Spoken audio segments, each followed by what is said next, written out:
नमस्कार। छत्तीसगढ़ कौशल्या भूमि में आप सभी का स्वागत है। मैं हूं आपके साथ प्रज्ञा मिश्रा।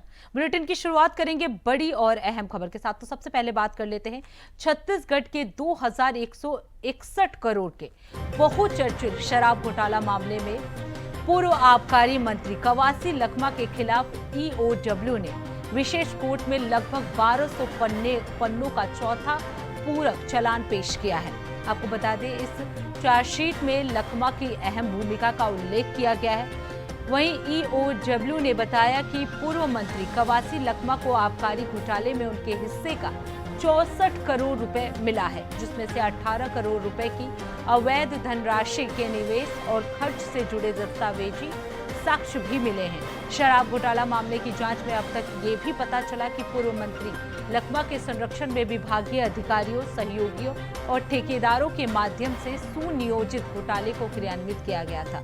इस घोटाले से हासिल की गई रकम को व्यक्तिगत और परिवार के हितों में खर्च किया गया है, जिससे उन्हें अत्यधिक और अनुचित आर्थिक लाभ प्राप्त हुआ है।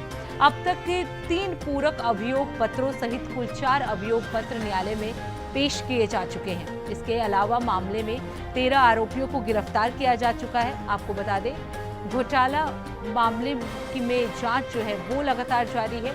शराब घोटाले मामले में ईडी ने 15 जनवरी को कवासी लखमा को गिरफ्तार किया था और अभी तक वो जेल में ही है।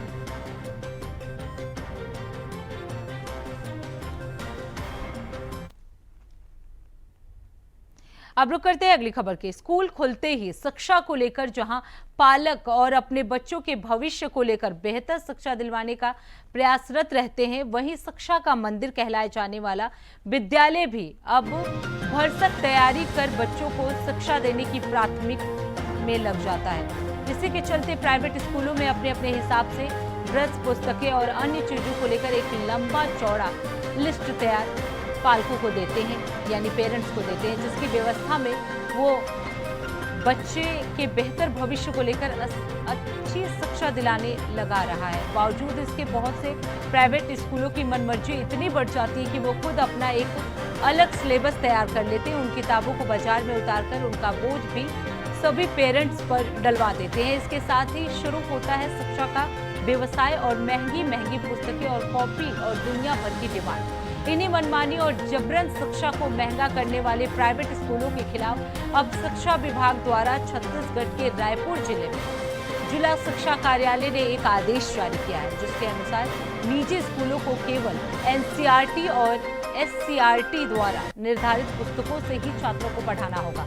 इसका मतलब है कि निजी प्रकाशकों की किताबें अब स्कूलों में नहीं पढ़ाई जाएंगी। साथ ही आदेश का उल्लंघन करने पर शिक्षा के अधिकार अधिनियम 2009 के तहत कार्रवाई की जाएगी। आपको बता दें, यह आदेश रायपुर जिले के सभी निजी स्कूलों पर लागू होगा। यह आदेश 25-26 शैक्षणिक सत्र से लागू होगा। इस आदेश का उद्देश्य शिक्षा की गुणवत्ता में सुधार करना और छात्रों को एक समान पाठ्यक्रम प्रदान करना। और वहीं इस संबंध में पेरेंट्स संघ के प्रदेशाध्यक्ष नजरुल खान और दुर्ग जिला शिक्षा अधिकारी अरविंद मिश्रा ने अपनी प्रतिक्रिया दी।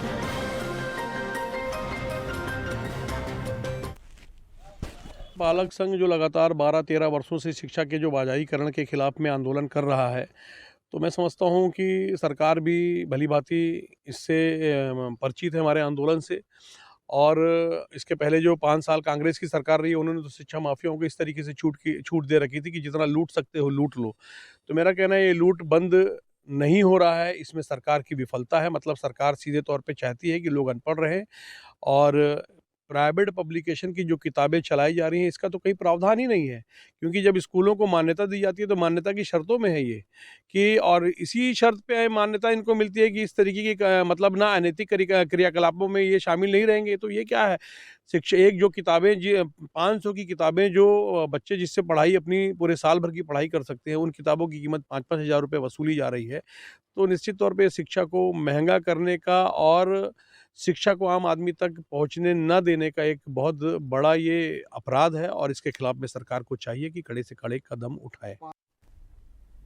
अब रुक करते हैं अगली खबर की। खबर रायपुर से है, जहां साई कैबिनेट की बैठक में किसानों और अधिकारियों के हित में कई महत्वपूर्ण फैसले लिए गए। रायपुर के मुख्यमंत्री विष्णुदेव साय की अध्यक्षता में मंत्रालय महानदी में आयोजित कैबिनेट की बैठक में अनेक महत्वपूर्ण निर्णय जो हैं वो लिए गए। कैबिनेट बैठक के बाद उप मुख्यमंत्री अरुण साव ने प्रेस वार्ता कर संबोधित करते हुए कैबिनेट के फैसलों को मीडिया से अवगत कराया। कैबिनेट बैठक में कई महत्वपूर्ण फैसले लिए गए हैं, जिसमें सबसे पहले किसानों को बड़ी राहत देने की बात कही गई है। किसान अब धान की जगह मक्का, तिलहन, दलहन और कृषक उन्नति योजना का लाभ उठा सकेंगे। किसानों के बाद सरकारी कर्मियों के लिए कई छत्तीसगढ़ पेंशन फंड के गठन को मंजूरी दी गई है। आर्थिक सुरक्षा के लिए सरकार ने ग्रोथ एंड स्टेबिलिटी फंड से मंदी और राजस्व संकट से निपटने की तैयारी की है। वहीं आगे छत्तीसगढ़ को लॉजिस्टिक हब बनाने के लिए लॉजिस्टिक पॉलिसी 2025 को मंजूरी की बात कही गई है। साथ ही छोटे मामलों को अपराध की श्रेणी से बाहर करने का निर्णय भी लिया गया है। पुरानी संपत्तियों को पुनर्विकास, रायपुर, राजनांदगांव, जगदल समेत 7 स्थानों पे रीडेवलपमेंट योजना के तहत काम होगा। पदोन्नति में छूट, पंजीयन विभाग में 5 साल के बजाय 2 साल की सेवा पर प्रमोशन की सुविधा देने का फैसला लिया गया है।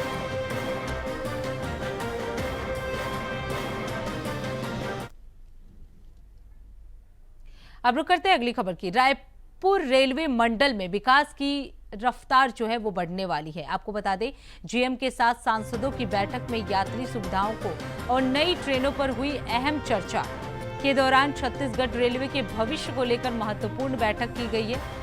रायपुर में दक्षिण पूर्व रेलवे की समीक्षा बैठक की अध्यक्षता करते हुए सांसद ब्रिज मोहन ने राज्य में रेल यात्री सुविधाओं, नई और निर्माणाधीन रेल परियोजनाओं के साथ साथ पर्यावरणीय कार्यों और औद्योगिक कनेक्टिविटी से जुड़े अहम मुद्दों पर विस्तार से चर्चा की। सांसद बृजमोहन अग्रवाल ने रेल मंडल में रिक्त स्पोर्ट्स कोटे के सभी पदों को भरने, अनियमित कर्मचारियों के नियमितीकरण, यात्रियों के लिए ट्रेनों का विस्तार और ट्रेनों के संचालन समेत विभिन्न विषयों पर लोगों से बात की, सांसदगणों से बात की। अधिकारियों की बैठक में शामिल होकर जनहित से जुड़ी समस्या और उपेक्षाओं को प्राथमिकता और प्रमुखता से रखा। छत्तीसगढ़ में आपको बता दें, देश को रेलवे राजस्व का 16% योगदान देता है, जिसको ध्यान में रखते हुए राज्य में रेल सेवाओं के विस्तार के निर्देश पर 146,000 करोड़ की परियोजनाओं को तेजी में लाने के लिए अधिकारियों को निर्देशित किया गया है। अब रुक करते हैं अगली खबर की। राजधानी रायपुर में जिस कदर बदमाशों और चाकूबाजों के हौसले बुलंद है, उससे 2 कदम आगे चोरों के भी हौसले बुलंद है। आखिरकार चोरों ने भी साबित कर दिया कि हम किसी से कम नहीं हैं। एक बार फिर चोर गैंग ने बड़ी वारदात को अंजाम दिया है। आपको बता दें, विधानसभा थाना क्षेत्र के अंतर्गत टेकारी ग्राम के परसूलीडीह स्थित क्लासिकी सिटी सोसाइटी में एक मकान को निशाना बनाते हुए चोरों ने 20 लाख रुपए के लगभग जेवरात पर हाथ साफ कर लिया है। जानकारी के अनुसार राजधानी के परसूलीडीह स्थित क्लासिक सिटी में सीड्स कारोबारी मनीष सहगल का मकान है। कारोबारी मनीष ओडिशा गए हुए थे, परिवार रामानुजगंज गया हुआ था और इसी का फायदा उठाते हुए चोर गैंग ने घर के गेट को काटकर दरवाजे की कुंडी और ताले तोड़कर अंदर घुसकर घर के 2 कमरों में रखी अलमारियों के लॉकरों को तोड़कर शातिर चोर सोने, चांदी और हीरे के आभूषण लेकर रफू चक्कर हो गए। सुबह पड़ोसी ने देखा तब घर के बाहर का गेट खुला हुआ है, तब जाकर उन्होंने पुलिस को इसकी सूचना दी और इसके बाद घर के मालिक को भी इसकी सूचना दी गई, जिसके बाद से पुलिस जो है वो मौके पर पहुंची और लगातार छानबीन कर रही है। आपको बता दें, अभी तक कोई रिस्पांस जो है वो नहीं आया। पुलिस व्यवस्था पर सवालिया निशान भी खड़ा किया गया, क्योंकि काफी देर तक पुलिस की तरफ से कोई रिस्पांस नहीं आया।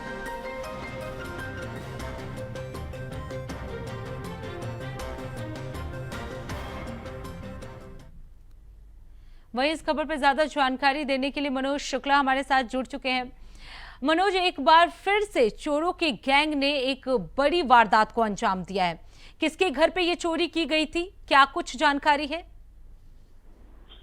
जी प्रज्ञा, आपको बता दूं, ये बड़ी घटना जो है राजधानी रायपुर में हुआ है और ये चोरों ने एक बार ये फिर से साबित कर दिया है कि जो छत्तीसगढ़ की राजधानी में पुलिसिंग व्यवस्था है वो सिर्फ दिखावा साबित हो रहा है। आए दिन जो है लूटमार की घटनाओं में वृद्धि देखने को मिल रही है। चाकूबाजी की घटनाओं में बढ़ोतरी लगातार देखने को मिल रही है। वहीं जी। सरकार जो है कानून का राज कहती है, लेकिन कहीं न कहीं राजधानी पुलिस की जो व्यवस्था है उसकी पोल खोलता ये जो राजधानी में 20 लाख से ज्यादा की लगभग चोरी की घटना ये सामने निकल कर आई है। जी। आप अंदाजा लगा सकती हैं कि छत्तीसगढ़ की राजधानी में कानून व्यवस्था किस कदर जो है अव्यवस्थित हो चुकी है। आपको पूरी जानकारी दे दूं इस घटना की, तो ये घटना क्लासिक सिटी एक सोसाइटी है जहां पर मनीष सहगल नामक व्यापारी हैं, जो उनका मकान है और पूरा परिवार जो है काम से बाहर गया था, रायपुर से बाहर। मनीष सहगल जो है उड़ीसा गए थे, उनकी पत्नी किसी की तबीयत खराब थी और रामानुजगंज गई थी अपने बच्चों को लेकर। तो ऐसे में कहीं न कहीं जो है आउटर की जो कॉलोनियां हैं वहां पर जो 112 की व्यवस्था की गई, 112 को इनके द्वारा जो है कॉल किया गया, पड़ोसी द्वारा कॉल किया गया, लेकिन एक टालने वाली बात होती है। अब अगर पड़ोसी ने अपना एक कर्तव्य निभाया कि अगर बगल के परिवार नहीं है, उसके घर में कोई चोरी हो गई, तो इसकी घटना की जानकारी पुलिस को देना जरूरी समझा, लेकिन पुलिस ने कोई रिस्पांस नहीं दिया। ये पुलिस के ऊपर गंभीर सवाल खड़ा होना लाजमी बन जाता है। तो पुलिस, जबकि पुलिस को पड़ोसी द्वारा अवगत कराया गया कि परिवार नहीं तो है, क्या मनोज अभी तक पुलिस के द्वारा कोई कार्रवाई नहीं की गई है? क्या पुलिस द्वारा अभी तक उस घर पे नहीं पहुंचा गया है? प्रज्ञा, आपको बता दूं कि जो सुबह से करीब 7, साढ़े 7, 8 बजे की हमारी बात हुई थी, आप वीडियो में साफ तौर पर देख सकती है, उन्होंने पुलिस के ऊपर कितना गंभीर आरोप लगाया है। और उन्होंने साफ तौर पर कहा कि हम सुबह से 3-4 बार, मैं उड़ीसा से आ रहा था, रास्ते से मैंने फोन किया पीसीआर वैन को, तो पीसीआर वैन जो 112 होती है, जनता की सेवा के लिए होती है, जो है जो और जनता की सुरक्षा के लिए होती है, वहीं जो है 112 ने उनसे साफ तौर पर कहा कि हमारे घटना ने हम इसको नहीं देख सकते, आप इसके लिए थाने पे। अब आप खुद सोच सकती हैं कि जो आदमी उड़ीसा के रास्ते में है वो कैसे थाने जा सकता है। जी बिल्कुल बिल्कुल मनोज, ये सवालिया निशान जो है वो प्रशासन पे खड़ा करता है, क्योंकि जिस तरीके से चोरी हो रही है उसके बावजूद भी पुलिस की तरफ से ना कोई रिस्पांस दिया जा रहा है, बताने के बावजूद भी पुलिस अभी तक कोई कार्रवाई नहीं कर पाई है। बहुत बहुत धन्यवाद मनोज इस खबर पर विस्तार से जानकारी देने के लिए। अब रुक कर लेते हैं अगली खबर की। छत्तीसगढ़ के मुख्य सचिव अमिताभ जैन की सेवा 3 माह के लिए बढ़ा दी गई है। इसका आदेश सामान्य प्रशासन विभाग ने जारी किया है। आपको बता दें, अंतिम समय में केंद्र सरकार ने अमिताभ जैन को मुख्य सचिव के रूप में एक्सटेंशन दिए जाने की मंजूरी दी थी। केंद्र सरकार की ओर से IAS DCRB रूल्स 1958 के नियम 16A के तहत अनुमति मिलने के बाद राज्य सरकार ने 1 जुलाई से 30 सितंबर 2025 के लिए IAS अमिताभ जैन की सर्विस में विस्तार का आदेश जारी किया है। मुख्य सचिव के लिए सुब्रत साहू और मनोज पिंगुआ के नाम पर चर्चा तेज थी। माना जा रहा था कि साय कैबिनेट की बैठक में अमिताभ जैन की विदाई होगी और नए मुख्य सचिव का स्वागत किया जाएगा, लेकिन आखिरी वक्त पर केंद्र से एक्सटेंशन लिए जाने के मंजूरी मिलने के बाद मुख्य सचिव अमिताभ जैन की सेवा जो है वो 3 महीने के लिए बढ़ा दी गई है। छत्तीसगढ़ के इतिहास में अमिताभ जैन पहले ऐसे मुख्य सचिव हैं जिन्हें केंद्र सरकार ने 3 महीने में एक्सटेंशन दिया है और एक अप्रत्याशित घटना में उनके एक्सटेंशन को मंजूरी दी गई है। खुद अमिताभ जैन को भी इस बात की भनक नहीं थी कि उनके कार्यकाल को बढ़ाने की मंजूरी केंद्र सरकार देने जा रही है। यही वजह है कि आज सुबह से उन्होंने राज्यपाल रमेन डेका से मुलाकात की थी। राज्यपाल ने भी उन्हें भविष्य के लिए शुभकामनाएं दी है। ये तय था कि अमिताभ जैन को साय कैबिनेट की बैठक के ठीक बाद विदाई दी जाएगी। इसकी पूरी तैयारी कर ली गई थी। मंत्रालय के कई सचिवों ने विदाई के लिए गुलदस्ते मंगा लिए थे। विदाई समारोह की तैयारी की गई थी। सामान्य प्रशासन विभाग ने विदाई समारोह में आयोजित भी किए गए थे, लेकिन अमिताभ जैन का पूरा परिवार भी मंत्रालय में उनके दफ्तर में आ गया था। लेकिन कैबिनेट बैठक के बाद एक नई तस्वीर सामने आई। कैबिनेट ने हॉल से निकलते हुए अमिताभ जैन मुस्कुरा रहे थे। उनके साथ मुख्यमंत्री के सचिव राहुल भगत भी थे। प्रशासनिक सूत्र बताते हैं कि आज सुबह कैबिनेट की बैठक शुरू होने के ठीक पहले नए मुख्य सचिव को लेकर तस्वीर जो है वो साफ नहीं थी, लेकिन अब ये तस्वीर साफ हो गई है। अमिताभ जैन को जो है एक्सटेंशन मिल गया है 3 महीने के लिए। ये बड़ी तस्वीर जो है वो छत्तीसगढ़ से है।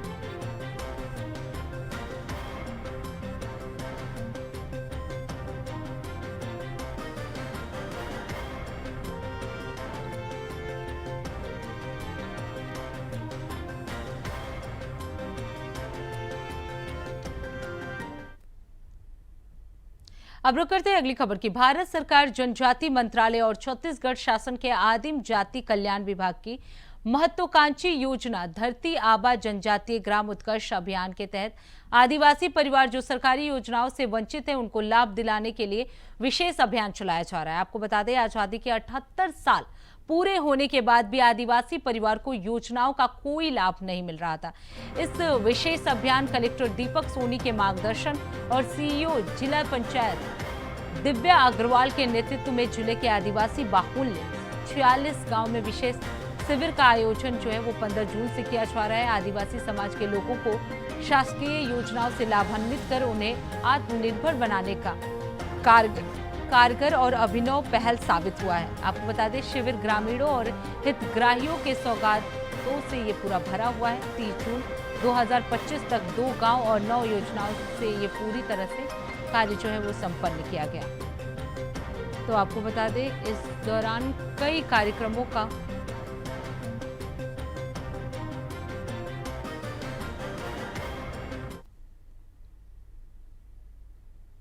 अब रुक करते हैं अगली खबर की। खबर बलौदाबाजार से है, जहां पुलिस को मुखबिर से सूचना मिली कि मुकुंद यादव नामक युवक गांव में अवैध गांजा की सप्लाई कर रहा है। पुलिस ने घेराबंदी कर आरोपी को लांचा सिग्मा के पास से गिरफ्तार कर लिया है। आरोपी के पास से 5 किलो गांजा जो है वो जब्त किया गया है, जिसकी कीमत लगभग 70,000 बताई जा रही है। आपको बता दें, आरोपी के पास जो बाइक जब्त किए गए हैं वो उड़ीसा पासिंग बाइक है। आरोपी को narcotics act 20B NDPS act लगाकर उसे न्यायिक अभिरक्षा में जेल भेज दिया गया।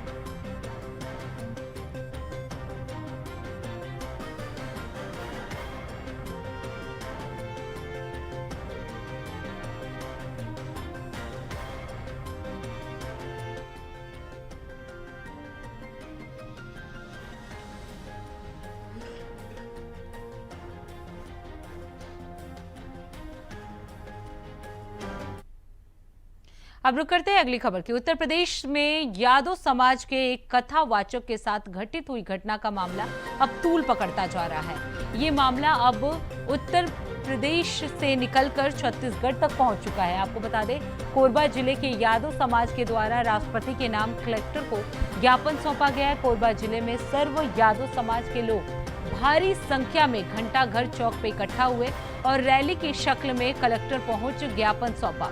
आपको बता दें, उत्तर प्रदेश में हुई घटना की कड़ी निंदा करते हुए कहा कि हम इस घटना से काफी व्यथित हैं। धर्मशास्त्रों में ये भी कहा गया है कि जो भी ज्ञानी है वो कथा कहने का हकदार है। बावजूद इसके जिस तरीके से यादव समाज के पंडित के साथ घटना को अंजाम दिया गया, वो न केवल यादव के समाज के प्रति अपमानजनक है बल्कि धर्म के विरुद्ध है।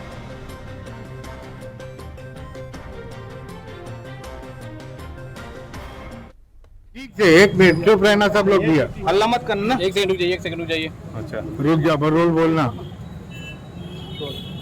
चलिए पूरा परिचय दीजिए अपना।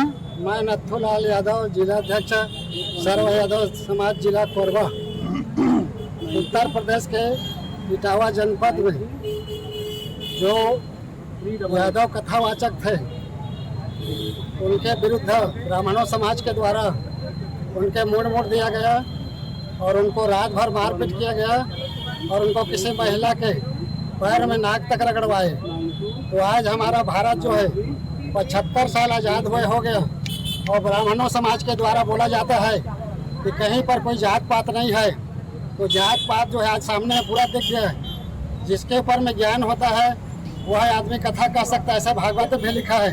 और अब रुक करते हैं अगली खबर की। खबर दुर्ग से है, जहां मानस भवन स्कूल कार्यालय में कार्यरत सफाई कर्मचारियों ने सरकार के खिलाफ जमकर विरोध प्रदर्शन किया है। इस विरोध प्रदर्शन में मुख्यमंत्री भूपेश बघेल ने इस आंदोलन को समर्थन देते हुए मंच से सफाई कर्मचारियों के मुद्दे को प्रमुखता से उठाया। उन्होंने कहा कि वर्तमान साय सरकार के युक्ति युक्तकरण नीति के तहत 10,000 से ज्यादा सरकारी स्कूलों को बंद किया जा रहा है, जिससे स्कूलों में काम करने वाले सफाई कर्मी, रसोइया सहित अन्य कर्मचारियों की रोजी रोटी पर संकट आ गया। भूपेश बघेल ने दावा किया कि कांग्रेस सरकार के कार्यालय में बस्तर क्षेत्र के सैकड़ों बंद स्कूलों को पुनः प्रारंभ किया गया था, लेकिन बीजेपी सरकार ने बस्तर सहित पूरे राज्य में शिक्षा व्यवस्था को हाशिए पर डाल दिया है। उन्होंने कहा कि सरकार अब जंगलों को काटकर अडानी जैसे उद्योगपतियों को सौंपने की तैयारी में लगी है। मीडिया से बातचीत में भूपेश बघेल ने कहा कि सफाई कर्मचारियों से वादा किया गया था कि सरकार बनने के 100 दिन के भीतर उनकी मांगों को पूरा कर दिया जाएगा, लेकिन अब सरकार को 1.5 साल बीत चुके हैं और वादा अधूरा है। इसके साथ ही उन्होंने राज्य की राशन वितरण प्रणाली पर सवाल उठाते हुए बताया कि 52% लोगों को ही राशन पहुंच पाया है। प्रदेश में हड़ताल किया जा रहा है। 16 तारीख से आंदोलनरत हैं। ये सरगुजा संभाग में, बिलासपुर संभाग में और अभी दुर्ग संभाग में ये आंदोलन किया जा रहा है। इसके और विस्तार कर्मचारी संघ के लोग कर रहे हैं। इनकी जो मांग है कि विष्णुदेव ने चुनाव के पहले ये कहा था कि सरकार बनने के 100 दिन के भीतर आपकी मांग पूरी कर दी जाएगी। इलेक्टेड दर में इनको भुगतान किया जाएगा।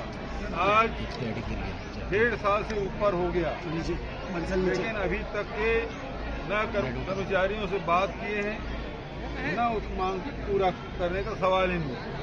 दूसरी महत्वपूर्ण बात यह है कि 10,000 साढ़े 10,000 स्कूल आप बंद कर दें और 10,000 जब स्कूल बंद कर दें तो 10,000 सफाई कर्मचारी भी, वो क्या होगा इसके बारे में शासन का कोई दिशा निर्देश नहीं। वहाँ जो चपरासी काम कर रहे थे उसका क्या होगा इसके बारे में कोई दिशा निर्देश नहीं है। तो आज गरीबों के साथ जो अन्याय हो रहा है, आज देखिए कि राशन कार्ड लेने में कितनी तकलीफ हो रही है। अब OTP अनिवार्य कर दिए हैं। बहुत सारे लोग हैं जिसके पास मोबाइल नहीं है, बहुत जगह ऐसे हैं जहां नेट नहीं है। और आज एक अखबार में पढ़ा कि केवल 52% लोग ही राशन उठा पाए हैं। इसका मतलब है कि 48% लोग। अब रुक करते हैं अगली खबर की। खबर कोरबा जिले से है, जहां आज सुबह उस वक्त हड़कंप मच गया जब एक महिला और उसकी बेटी ने कलेक्ट्रेट पहुंचकर आत्महत्या करने की बात कही। ये पूरा मामला हरदी बाजार कोरबा के ग्राम मुड़ा पार का है, जहां पुलिस प्रशासन और परिवार से तंग आकर इन दोनों मां बेटियों ने आत्महत्या करने का फैसला किया। बिना दहेज के शादी करे हो सर, और आज तक 5 लाख वो भी मांग रहे हैं। मेरे बेटे को अपराध में छोड़ दिया सर। कौन मांग रहा है 5 लाख? वो मेरा जो दामाद है थे, हम हरिया में शादी करे हो सर। 5 लाख के दहेज मांगा थे, बुलेट हुआ सब सर। और मेरे बेटे को साल भर हो गया, जुलाई साल भर हो गया सर, शादी में नहीं अपना रहा है। 2023 में मेरे सगाई किया, सगाई कर उसके बाद मेरे को 2024 में शादी की। शादी कर 2017 जुलाई को मेरे शादी किया और जुलाई अगस्त रहा और सितंबर में मेरे को 5 लाख मांग करके छोड़ दी। 5 लाख क्या मांग रहा था? तो मांग रहा है बुलेट और सब सामान मांग रहा है। बुलेट तू मात्र रोगा तो फिर थोड़ी तो मैं क्या से दूंगी सर? दहेज मांगता है सर। तो तुमने रिपोर्ट क्यों नहीं लिखवाई? लिखवाया तो सर। रिपोर्ट लिखवाया सर। वो दुबे हड्डी बाजार का दरोगा और ममता दुबे और एक सिपाही था, उसका नाम था गौतम पटेल। हाँ। वो तीनों को मेरे हस्बैंड पैसा दे दिया सर, और मेरे कुछ सुनाई नहीं हुआ। थाना में आवेदन दिया, आज तक मेरे कुछ जारी तलब नहीं किया। आप आवेदन? मैं 31 अगस्त तक दिया हूँ सर। 31 अगस्त को उसकी कॉपी है? यही लोग। तो फिलहाल छत्तीसगढ़ कौशल्या भूमि में इतना ही। देश दुनिया की तमाम बड़ी खबरों के लिए देखते रहिए इंडिया वॉइस। तब तक के लिए नमस्कार।